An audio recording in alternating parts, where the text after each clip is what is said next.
நண்பர்கள் அனைவருக்கும் வணக்கம். இன்னைக்கு நம்ம அந்த வீடியோல நாளை தமிழகத்தில் மீண்டும் பல மாவட்டங்களில் கனமழை என்ற தகவல் வெளியாகியுள்ளது. ஸோ அதை பத்தி தான் இப்ப நம்ம பார்க்க போறோம். தமிழகத்தில் அடுத்த 6 நாட்களுக்கு கனமழை தொடரும் என்று வானிலை ஆய்வு மையம் தெரிவித்துள்ளது. தென்கிழக்கு அரபிக்கடல் மற்றும் அதனை ஒட்டிய வடக்கு கேரள கடலோர பகுதிகளின் மேல் ஒரு வளிமண்டல கீழடுக்கு சுழற்சி நிலவுகிறது. இதன் காரணமாக 2025 அக்டோபர் 12ஆம் தேதி முதல் அக்டோபர் 17ஆம் தேதி வரை தமிழகத்தில் மிதமான மழையும் கனமழையும் பெய்ய வாய்ப்புள்ளது.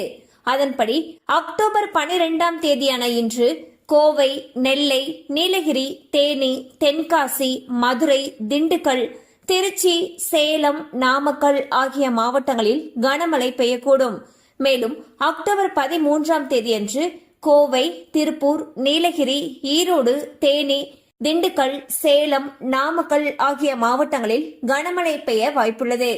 ஸோ பாத்தீங்கன்னா தமிழகத்துல அடுத்த 6 நாட்களுக்கு, அதாவது அக்டோபர் 12ஆம் தேதியிலிருந்து 17ஆம் தேதி வரைக்கும் பல மாவட்டங்கள்ல கனமழைக்கு வாய்ப்பு இருப்பதாக வானிலை ஆய்வு மையம் அறிவிச்சிருக்காங்க.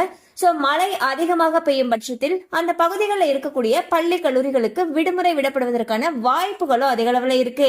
கண்டிப்பா அந்த அப்டேட் உங்களுக்கு பயனுள்ளதா இருந்திருக்கும் நம்புறோம். மேலும் இது போல அப்டேட்ஸ் உங்களை உடனே ரீச் ஆகணும்னு நினைச்சீங்கன்னா நம்ம சேனலோட தொடர்ந்து இணைந்திருங்கள். தேங்க்யூ ஃபார் வாட்சிங்.